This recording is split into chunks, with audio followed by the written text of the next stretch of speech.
Tirumati Kanimori Karunanidhi ji, all women's leader on the dais, Sahodara, Sahodarigale, Vanakkam.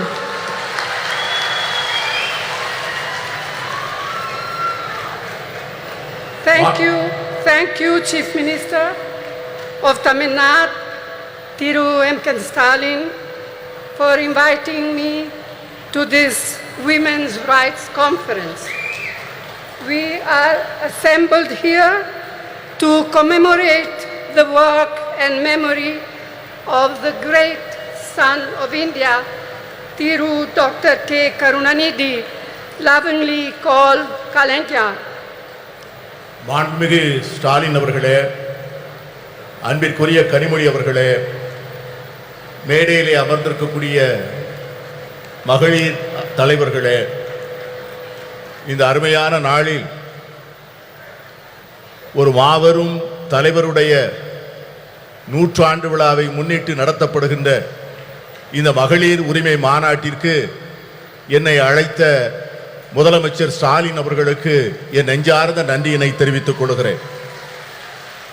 A leader of many talents, a writer, a poet, a journalist, a chief minister of many terms, but above all, a leader who believed deeply in the upliftment of the deprived. தன்னுடைய வாழ்க்கை முழுமையும் ஏழை எளிய மக்களுக்காக உழைத்தவரும் இந்திய தாயினுடைய தவப்புதல்வர்களில் ஒருவரும் நம்மால் அன்போடு கலைஞர் என்று அழைக்கப்படக்கூடியவருமான அருமைக்குரிய தலைவர் கலைஞர் அவர்கள் ஒரு பன்முகத்தன்மை கொண்ட ஒரு மாபெரும் தலைவர்.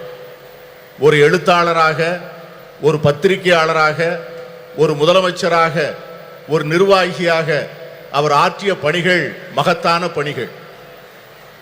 He believed in equality of all, regardless of faith, caste, language or region, and ahead of his time he was a champion of gender equality, which has now become something of a national movement. மாநிலம், மொழி, சாதி, மத நம்பிக்கை இவற்றிற்கெல்லாம் அப்பாற்பட்டு எல்லோரையும் சமத்துவமாக பார்க்கக்கூடிய ஒரு அருமையான தத்துவத்திலே அவர் நம்பிக்கை கொண்டிருந்தார். தன்னுடைய வாழ்நாளின் போது அதிகமாக பேசப்படாத பாலின சமத்துவத்தை அவர் சிந்தித்து அதற்காக போராடுகின்ற ஒரு போராளியாக தன்னை அடையாளப்படுத்திக் கொண்டார். இன்று அது ஒரு தேசிய இயக்கமாக கொண்டாடப்படுகின்ற சூழ்நிலை உருவாகி இருக்கிறது.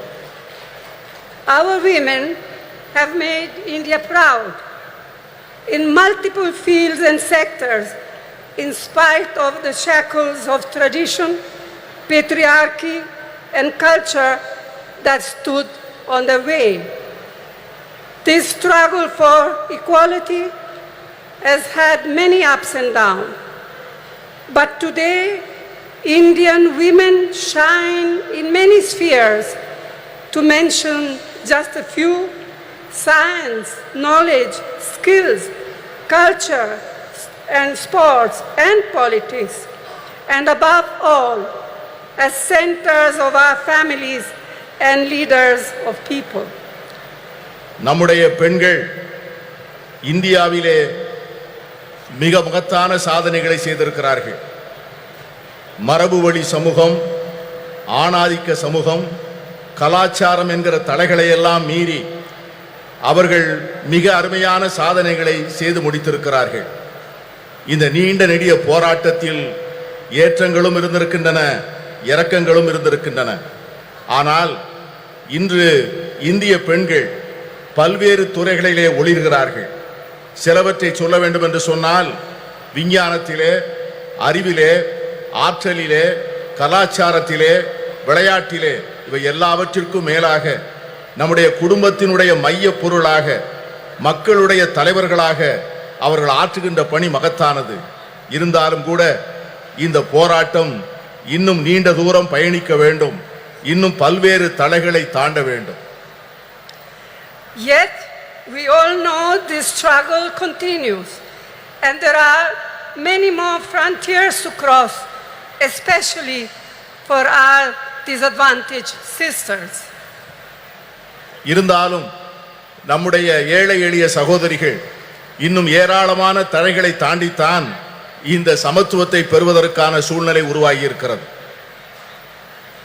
The remarkable non-violent freedom struggle led by Mahatma Gandhi placed a strong emphasis on gender equality. In 1928, the draft constitution was being crafted under the chairmanship of Motilal Nehru, and the Karachi Resolution of 1931, framed by Jawaharlal Nehru.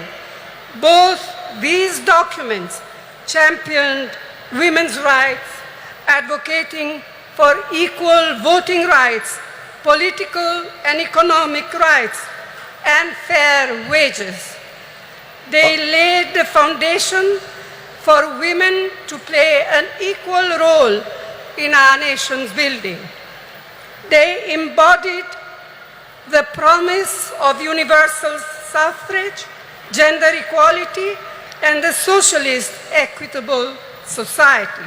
And this spirit continued when the Constitution of India, under the leadership, chairmanship of Dr. B.R. Ambedkar, was ultimately framed. Mahatma காந்தியினுடைய தலைமையிலே ஏற்றுக்கொள்ளப்பட்ட சாத்வீகமான வன்முறையற்ற சுதந்திர போராட்டம் மகளிர் சமத்துவத்தை முன்னிலைப்படுத்தியது. 1928 அரசியல் சாசன சட்ட வரைவு மோதிலால் நேரு அவர்கள் தலைமையிலான குழு தயார் செய்து அந்த அறிக்கையை சமர்ப்பித்தது. அதற்கு பிறகு கராச்சியிலே நடந்த அகில இந்திய காங்கிரஸ் மாநாட்டில் இந்த தேசத்தினுடைய முதல் பிரதமர் ஜவஹர்லால் நேரு அவர்கள் கராச்சி தீர்மானம் என்கிற பெயரிலே வடிவமைக்கப்பட்ட தீர்மானங்கள், இந்த இரண்டு ஆவணங்களும் பெண்களுடைய உரிமைகளை கொண்டாடுவதிலும் அவர்களுக்கு வாக்குரிமை அளிப்பதிலே சமத்துவம் வழங்கப்பட வேண்டும் என்பதையும், பொருளாதாரத்திலும் அரசியலிலும் செயல்பாடுகளிலே அவர்களுக்கு சரியான பங்கு தரப்பட வேண்டும் என்பதையும் வலியுறுத்தியது. இந்த இரண்டு ஆவணங்களும் அந்த அடிப்படையில் தான் நம்முடைய பெண்கள் ஒரு மிகப்பெரிய ஒரு சமூக மாற்றத்திற்கான முன்னெடுப்பை நோக்கி பார்க்க ஆரம்பித்தார்கள்.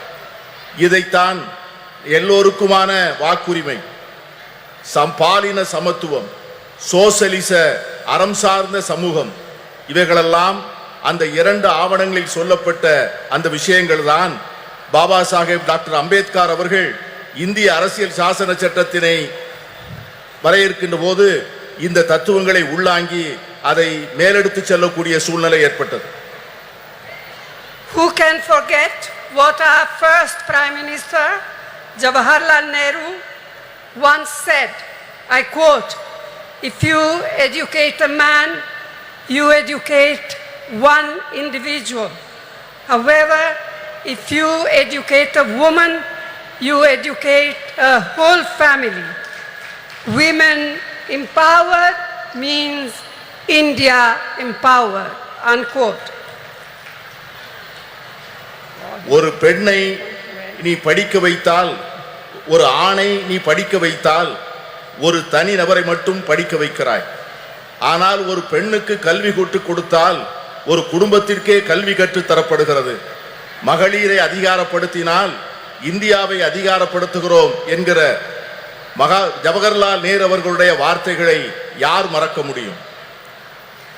And we cannot ever forget the inspiring role Indiramma in showing how a woman can lead with strength, ability, and leadership, combined with a deep sensitivity to the abolition of poverty.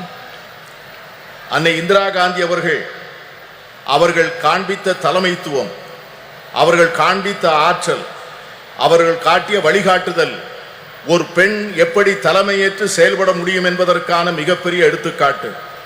ஏழை எளிய மக்களுக்கான நல்வாழ்வை அளிப்பதற்கும் வறுமையை ஒழிக்க வேண்டும் என்கிற அர்ப்பணிப்போடும் அவர்கள் ஆற்றிய பணியை யாரும் மறக்க முடியாது. Rajiv ji, as we all know, brought in the historic 33% reservation for women in Panchayati Raj and local self-governments. This spurred an entirely new phenomenon of women entering roles of leadership at the grassroots level. அமரர் ராஜீவ் காந்தி அவர்கள் வரலாற்று புகழ்மிக்க 33 விழுக்காடு இடஒதுக்கீட்டை பெண்களுக்காக பஞ்சாயத்து ராஜ் சட்டத்திலும் உள்ளூர் ஆட்சி அமைப்புகளிலும் கொண்டு வந்தார். அந்த சட்ட திருத்தமானது சமூகத்தினுடைய அடித்தளத்திலே ஒரு மிகப்பெரிய மாற்றத்தை ஏற்படுத்தி பெண்களுக்கு தலைமை பொறுப்புகளை அளித்து ஒரு பெரிய சமூக புரட்சிக்கு வித்திடுகின்ற மிகப்பெரிய திட்டமாக அது அமைந்தது. It was a vital stepping stone towards the reservation on a similar 1/3 of seats in the Lok Sabha, which the Indian National Congress has pioneered in Parliament and outside. Rajiv Gandhi அவர்கள் ஏற்படுத்தி கொடுத்த 33 விழுக்காடு இடஒதுக்கீடு தான் இன்று பாராளுமன்றத்திலே மகளிருக்கு 33 விழுக்காடு இடம் ஒதுக்கப்பட வேண்டும் என்கிற சட்டத்தினுடைய முன்னெடுப்பாக அமைந்தது. இந்த சட்டத்தை நிறைவேற்றுவதற்காக இந்திய தேசிய காங்கிரஸ் கட்சி பாராளுமன்றத்திற்குள்ளே பல முயற்சிகளை மேற்கொண்டது. The Women Reservation Bill introduced by the UPA, by UPA 2, was passed by the Rajya Sabha, but a lack of consensus prevented it from being passed in the Lok Sabha.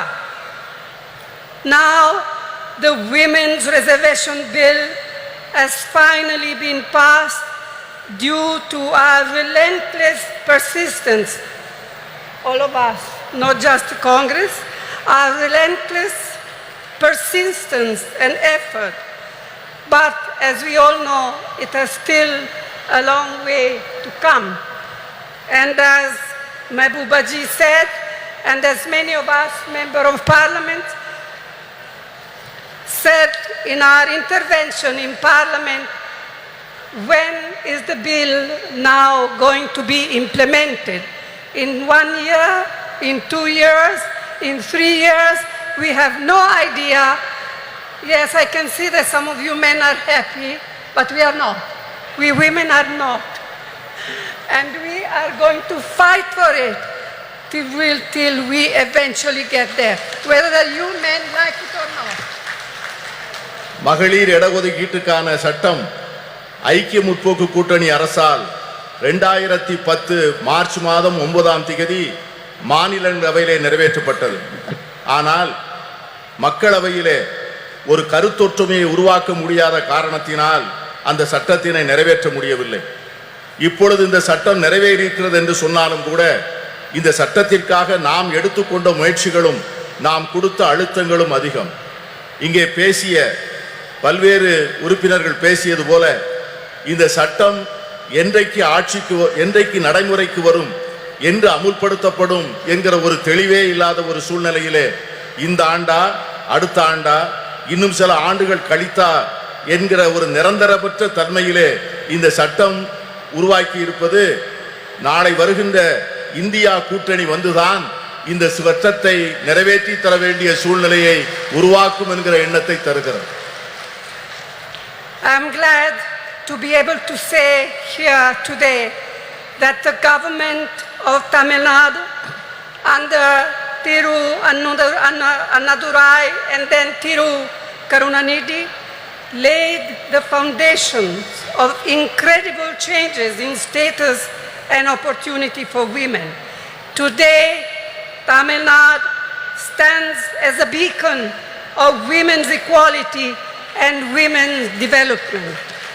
அறிஞர் அண்ணா அவர்களுடைய தலைமையிலே அமைந்த அரசும் அதனைத் தொடர்ந்து கலைஞர் கருணாநிதி அவர்கள் தலைமையிலே தொடர்ந்த அரசும் எடுத்து கொடுத்த முன்னெடுப்புகளும் செயல்படுத்திய திட்டங்களும் பெண்களுடைய வாழ்க்கையிலே பல புரட்சிகரமான மாற்றங்களையும் முன்னேற்றங்களையும் தந்திருக்கிறது.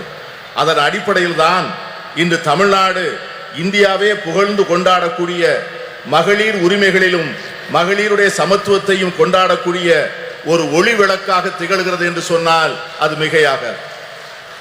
In his historic 5 terms as Chief Minister of Tamil Nadu, Thiru Karunanidhi brought the provision of reservation for women in the police way back in 1973. வரலாற்று புகழ்மிக்க 5 முறை முதலமைச்சராக இருந்த கலைஞர் அவர்களுடைய ஆட்சி காலத்தில்தான் பெண்களுடைய காவல்துறையிலே பெண்களுடைய பங்கை அவர்கள் உறுதி செய்தார்கள். இன்று தமிழகத்திலே இருக்கின்ற காவல்துறையிலே 1/4 பெண்களாக இருப்பது எவ்வளவு பெருமைப்படக்கூடிய ஒரு செயல். Today, 1/4 of its police force, of Tamil Nadu police force, are women. இன்று இருக்கின்ற காவல்துறையினரில் 1/4 சார்ந்தவர்கள் பெண்கள் என்கிற சூழ்நிலை இருக்கிறது.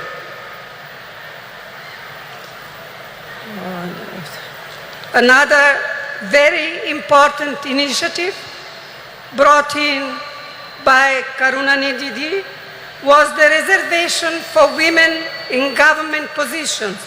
Today, women's participation in government services exceeds 30%, and I am told that just recently Chief Minister M.K. Stalin has raised it to 40%, and I commend your Chief Minister for this. கலைஞர் கருணாநிதி அவர்கள் செய்த முக்கியமான மற்றொரு சீர்திருத்தம் என்னவென்று சொன்னால் அரசு பணிகளிலே பெண்களுக்கான இடஒதுக்கீட்டை செய்தது. அதன் விளைவாக அரசு பணிகளிலே 30 விழுக்காட்டை சார்ந்தவர்கள் பெண்களாக இருந்தார்கள். இன்று நம்முடைய முதலமைச்சர் ஸ்டாலின் அவர்கள் தலைமையிலே செயல்படுகின்ற அரசு அந்த 30 விழுக்காட்டை 40 விழுக்காடாக உயர்த்தி பெண்களை பெருமைப்படுத்தி இருக்கிறது. And it comes at no surprise that through initiatives like the midday meal program, the promotion of women empowerment, and encouragement of female education, Tamil Nadu boasts today of some of the most impressive maternal and infant mortality rates in India. பெண்களுடைய நல்வாழ்வுக்காக தமிழக அரசால் எடுத்துக்கொள்ளப்பட்டிருக்கின்ற பல்வேறு திட்டங்கள், சத்துணவு திட்டங்கள், பெண்களுடைய நல்வாழ்வுக்காக எடுத்துக்கொள்ளப்படுகின்ற மருத்துவத்துறையிலே செயல்படுத்தப்படுகின்ற திட்டங்கள், தாய்மார்களுக்காகவும் பால் குடிக்கும் சேய்களுக்காகவும் அரசாங்கம் நிறைவேற்றுகின்ற பல்வேறு திட்டங்கள் மிக சிறப்பாக செயல்படுகின்ற காரணத்தினால்தான் இன்று தமிழ்நாட்டிலே தாய் சேய் இறப்பு விகிதம் இந்தியாவிலேயே மிக குறைந்த நிலையிலே இருப்பதற்கு காரணம் அதுதான். It is unfortunate that many of these efforts and programs to help to empower women have not been reflected at the national level. In fact, instead of mitigating problems faced by women, the last 9 years have seen a sustained effort on part of the Modi government to turn our women purely into symbols, to be counted and appreciated only in their restricted traditional roles in a patriarchal framework. கடந்த 9 ஆண்டுகளாக மோடி அரசினுடைய நடவடிக்கைகள், இந்த நாம் ஏற்றுக்கொண்டிருக்கின்ற திட்டங்கள், நாம் பெற்றுத்தந்த உரிமைகள் கடந்த 70 ஆண்டுகளிலே நாம் செய்த நல்ல முயற்சிகளை எல்லாம் சீரழிக்கின்ற வகையிலே செயல்படுவது நமக்கு ஏற்பட்டிருக்கிற மிகப்பெரிய துரதிர்ஷ்டம். பெண்களை ஒரு அடையாள சின்னமாக மாற்றி பழமையிலும் மரபு வழியிலும் ஏற்கனவே பின்பற்றி வருகின்ற பாரம்பரிய சூழ்நிலையில் மட்டும்தான் பெண்கள் இருக்க வேண்டும் என்று எண்ணுகிறது இந்த அரசே ஒழிய அவர்களுக்காக ஒரு புதிய சுதந்திரத்தையும் உரிமைகளையும் அளிக்க அவர்கள் தயாராக இல்லை. இதை போலத்தான் எல்லா துறைகளிலும் எல்லா சுதந்திரத்திற்கும் சமத்துவத்திற்கும் அறம் சார்ந்த சமுதாயத்திற்குமாக நாம் பெற்ற அனைத்து உரிமைகளையும் கடந்த 9 ஆண்டுகளாக அவைகள் அனைவரும் தொடர்ந்து முறையாக சீரழிக்கப்பட்டு வருவதை நான் சுட்டிக்காட்ட விரும்புகிறேன். I am confident that we, the like-minded parties of the India Alliance, can and will take urgent steps needed to make women's equality a reality. நான் உறுதியாக நம்புகிறேன், நாம் ஏற்பாடு செய்திருக்கிற இந்தியா கூட்டணி என்கிற இந்த அற்புதமான ஏற்பாடு இதை போன்ற சமச்சீரற்ற தன்மைகளை எல்லாம் நீக்கி பெண்களுக்கு உண்மையாகவே அவர்களுக்கு ஒரு சமத்துவ உலகை உருவாக்கி கொடுப்பதற்கான மிக அவசரமான நடவடிக்கைகளை நிச்சயம் மேற்கொள்ளும் என்று நான் உறுதியாக நம்புகிறேன். And it is my fervent hope that we in the India Alliance will see to it that the bill will be implemented as soon as possible. We will all work together to see to it that it happens. நான் உறுதியாக சொல்லுகிறேன், India கூட்டணி என்பது நிச்சயமாக இந்த மகளிர் இடஒதுக்கீட்டுக்கான சட்டத்தை நிறைவேற்றிய தீரும். அதை நிறைவேற்றி ஒரு நல்ல சூழ்நிலையை நாம் ஏற்படுத்திய தீர்வோம். இங்கே குழுமி இருக்கின்ற நாம் அதற்கான உறுதியை எடுத்து அதை நோக்கி செயல்பட வேண்டும் என்று நான் கேட்டுக்கொள்கிறேன். This is our goal. This will be the India Alliance goal, and this is what we women must fight for. If we fight for all together, we shall be victorious. இதை இந்தியா கூட்டணியை சார்ந்த கட்சிகள் நிச்சயமாக செய்யும். நாம் அனைவரும் சேர்ந்து போராடுவோம். நாம் அனைவரும் சேர்ந்து நிச்சயமாக இதனை சாதிப்போம். We shall be victorious. Vetri namade nandri. நன்றியோடு உழைப்போம். வெற்றி நமது.